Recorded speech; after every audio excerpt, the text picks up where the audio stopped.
Belajar mengenai proses pembekuan darah. Oke, ini misalkan ada gambar peredaran darah yang terjadi di dalam pembuluh darah yang normal. Kalau kamu lihat di sini, aku gambarin ada gambar bulut-bulut merah ini. Itu merupakan sel endotel.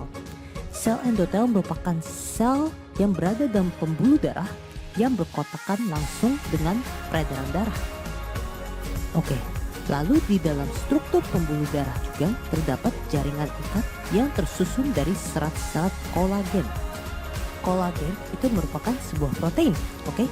Yaitu merupakan protein struktural.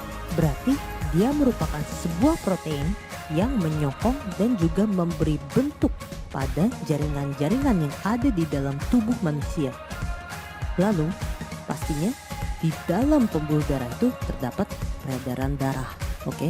Ruangan di mana peredaran darah ini ada kita sebut sebagai lumen, oke? Jadi lumen dari pembuluh darah.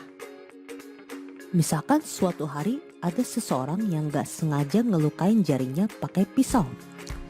Berarti pisau tadi itu mengenai pembuluh darah yang ada di jari orang itu tuh. Kebayang gak apa sih yang terjadi kalau pisau tadi itu menyayat pembuluh darah? Pembuluh darah yang tadinya tertutup bakal kebuka dong, dan darah itu akan bocor dan dia akan mengalir dari dalam pembuluh darah ke jaringan sekitar. Lalu coba bayangin deh, kalau bocor ini nggak kita berhentiin, apa sih yang akan terjadi pada orang yang terluka ini? Pastinya dia akan kehilangan banyak darah, dan kalau misalkan blood loss-nya itu udah terlalu banyak, orang ini bisa aja meninggal. Oleh karena itu, tubuh kita harus berusaha untuk menutup luka yang ada di pembuluh darah tadi. Dan usaha tersebut merupakan hal yang kita akan bahas pada hari ini.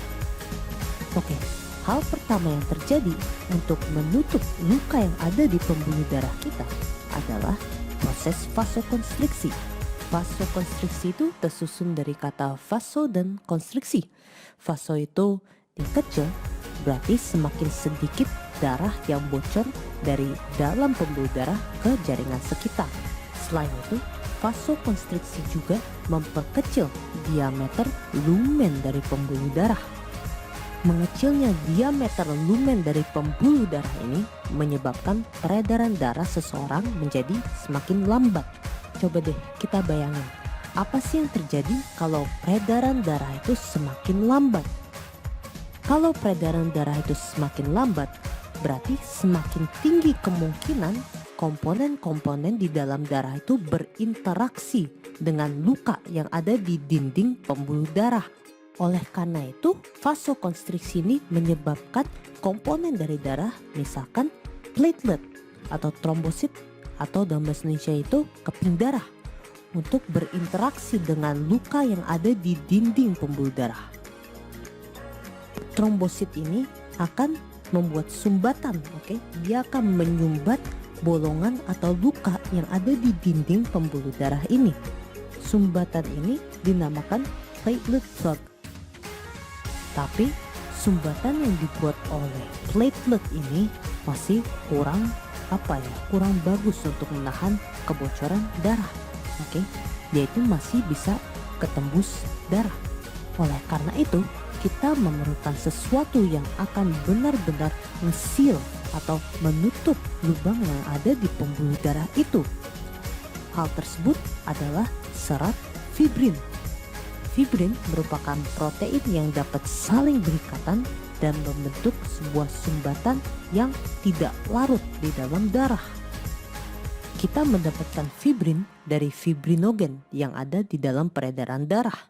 Fibrin melekat ke daerah luka dan membentuk sebuah sumbatan. Lalu trombin ini kita dapatkan dari fase inaktifnya trombin, yaitu protrombin. Nah, gimana sih caranya kita mengaktifasi protrombin? Jadi, kalau misalkan di dalam pembuluh darah kita itu terdapat luka, sel endotel dan juga serat-serat kolagen akan memberikan respons dengan cara mengeluarkan protein-protein. Protein-protein ini dinamakan faktor. Faktor-faktor ini akan saling berinteraksi, dan interaksi mereka itu akan mengaktifasi protrombin menjadi trombin, sehingga trombin ini dapat mengubah fibrinogen menjadi fibrin, dan fibrin akan saling berikatan dan menyumbat luka yang ada di dalam pembuluh darah. Proses ini dinamakan proses koagulasi darah. Koagulasi itu artinya adalah mengubah sesuatu yang liquid menjadi semi solid.